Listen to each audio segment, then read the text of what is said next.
If you're watching this video, you're most likely contemplating becoming a full-time filmmaker, or you're already a filmmaker dealing with very rigorous tasks in this industry. Before I start this video, I just want to give every single filmmaker their flowers. There's a lot that's not being said when it comes to people who join the film industry, because we do a lot of crazy things that not anybody would understand, but we do this in the name of art and passion.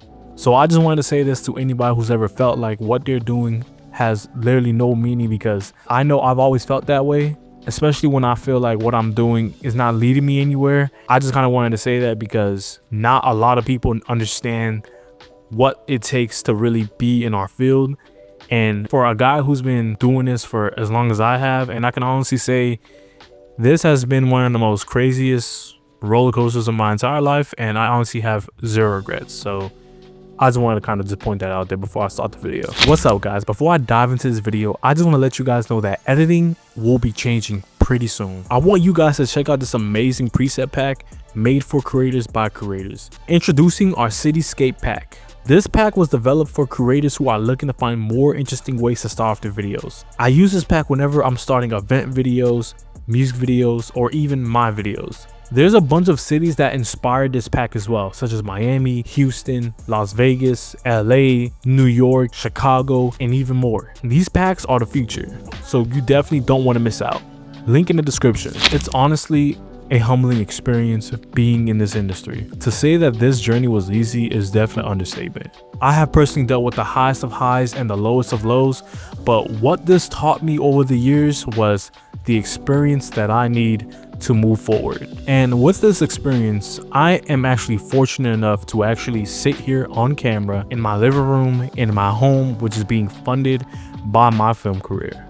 In this video today, I'm going to be telling you guys what I wish I knew before becoming a full-time filmmaker. Like any industry, the film industry is no different. You're going to have to pave your way to get to the position that you want to be in.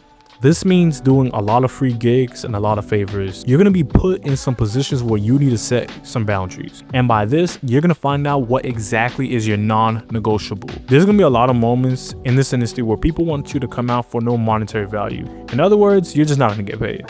In return, you may meet a person that can help you get to the next level, or you will learn and gain some knowledge that you may need one day for that job. What I had to do to be on these sets were I had to probably hit up an entourage of an artist and promise to take video and content of them as long as they let me on the set. I had to do a whole bunch of crap, bro. Honestly, it was worth it because I got to study some of my favorite directors by just doing this. And honestly, I did not mind whatsoever.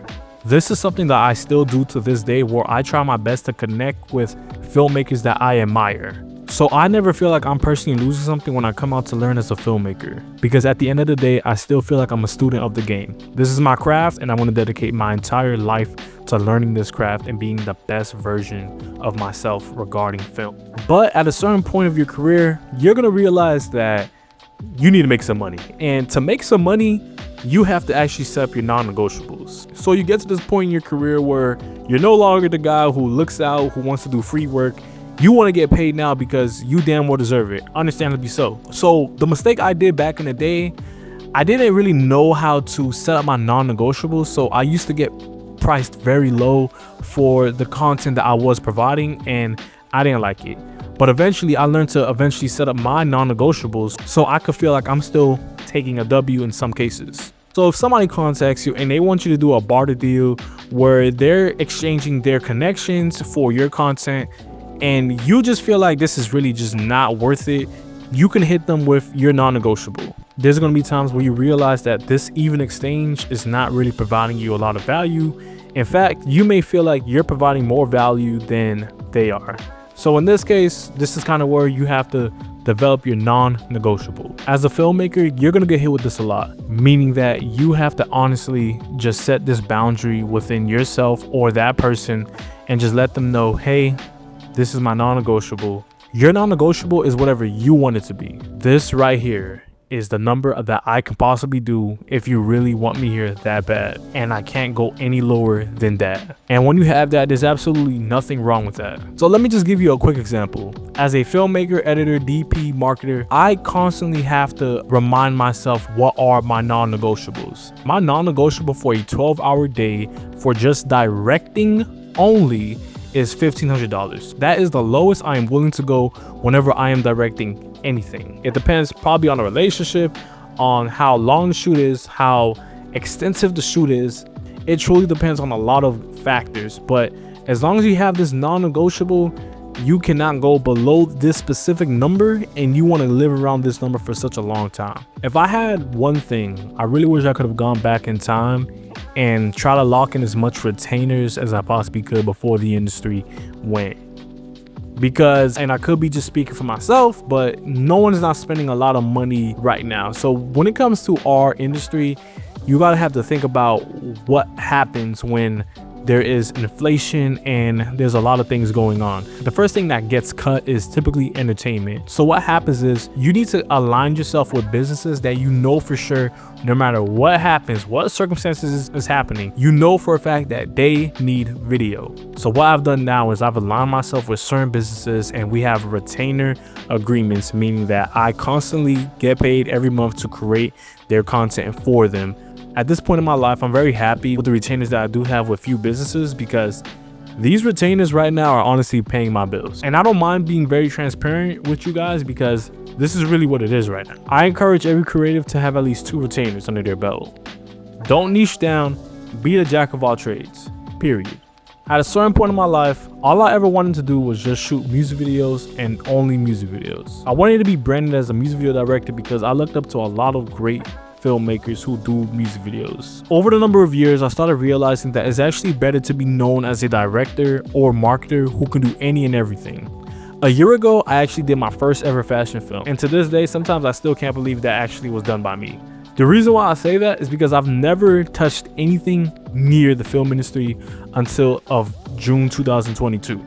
Before I made this film, I made a great recap video for this company, and ever since then they decided to invest in creating this fashion film with my production company. Despite me not being in a fashion realm, they still took a chance with us, and to this day we've been continuously growing with them. A week before I shot this project, I was actually in Broward County shooting Polo G, and it's funny because I have my general crew with me, so for us to consistently do these type of videos and shooting in the hood and then coming back to shoot a fashion film with Victoria's Secret / Be Fine is actually kind of crazy. When you're able to show that you have range as a filmmaker, it honestly sets you apart, in my personal opinion. But nothing's wrong with niching down, but when you niche down as a creative, you actually hinder yourselves from opportunities that you can easily get. Either way, do what works for you, but in my honest opinion, the best filmmakers that I know do not niche down. There's a fine line between passion and business. We took a chance, we decided not to do the norm, and we've had amazing success since then. We've reached incredible heights that words cannot describe. So I actually understand when ethical business gets overclouded by passion. When you treat every single project that you have as if it's like your child, I can completely understand when business gets thrown out the window because you honestly just want to have the best project possible. Sorry guys, because you just want to have the best possible outcome for your project. I'm just gonna shoot straight. If you are making a passionate decision on a project, meaning that you're pulling out money out of your own pockets to help fund a project, I think this is the main question that you need to ask yourself. Am I doing this for myself, or I'm doing this to bring clients in the future? I think it's okay to do this for yourself, but if you're doing it for yourself, you need to make sure there's no repercussions from doing this. I've been in situations where I really funded some projects. It's not like I didn't mind doing it because I love looking back and watching my old work anyway. I don't really regret it so much. But there are some projects, and I can't admit, there's some projects where I kind of regret funding because I've always been met with the same energy when I do that from said clients, where they are expecting me to do that again despite me doing it because I was invested in a project. I love every single project that I do that I'm invested in, but there's some things where you just can't do all the time. And at the end of the day, you need to provide for yourself. Luckily, when I made these passionate decisions, I didn't really have nothing but bills that I had to look forward to. But if you're a father or a mother in the industry, it's kind of challenging to make these type of decisions because you need to make sure everything under your roof is on point at all times. I just wanted to say that because this is one of the biggest battles I've ever dealt with as my tenure as a filmmaker. So this one is a bit tricky, but just bear with me. For you to get business, you may need to make some personal investments. That might mean buying a camera, buying a lens, buying anything. The one thing that I realized as a filmmaker is that you need to personally buy what you need, not what you desire. Now there's a big difference. For me, I desire an RE-LF. I want that camera in my camera bag tomorrow. I want that camera. But it doesn't make sense for me to purchase that camera because I'm not shooting on an RE-LF every other week. I'm not shooting with that camera every other day. I don't have much clients who consistently want that camera for their projects yet. Maybe for a project in the future, yes. But when it comes to bringing a valued device like that, you need to make sure that you are pulling in clients who can afford that. For example, in 2021, I purchased the DZO lenses. At the time, it seemed like a very smart investment because I wanted to get ready for bigger clients, but I didn't have a lot of bigger clients coming my way. With these lenses that I purchased, I had to obviously price every single project a lot significantly more than my last project. So I would offer this camera package, but you know, my current clients just, they didn't really want to take it because they just can't afford it. Understandably so.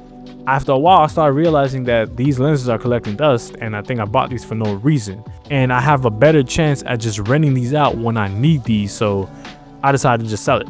And on top of that, I could just set aside a budget to just simply just rent these lenses out because on market is actually not that expensive. Nowadays, most things in the film market are actually not that expensive to rent like they used to. In this market, I could get a red Komodo for $300 versus buying a $6,000 to $7,000 camera, letting it collect dust if I'm not pulling in those type of clients. And at the end of the day, when you put an invoice together, you need to make sure that you are getting your money back, because when you purchase a red Komodo, you need to make your money back the moment you purchase this item. But then again, this is just my personal preference. The only time that I feel like I need to purchase this gear if I'm constantly renting it out and if I'm constantly doing a specific job every single time where this gear is requested. Since my business is pretty much predicated on budgets and other niches, I don't feel like this works for me, but then again, it may work for you. But I can honestly tell you that I've been able to lock in a great amount of gigs despite me not having these camera packages personally. Hey, what's going on, guys? So the video actually got cut, I'm assuming because I went over the time limit on the camera or I ran out of space and I probably didn't notice, but luckily I finished everything just on time. But I hope you guys enjoyed this video. This is your boy Greatest and I'm signing out.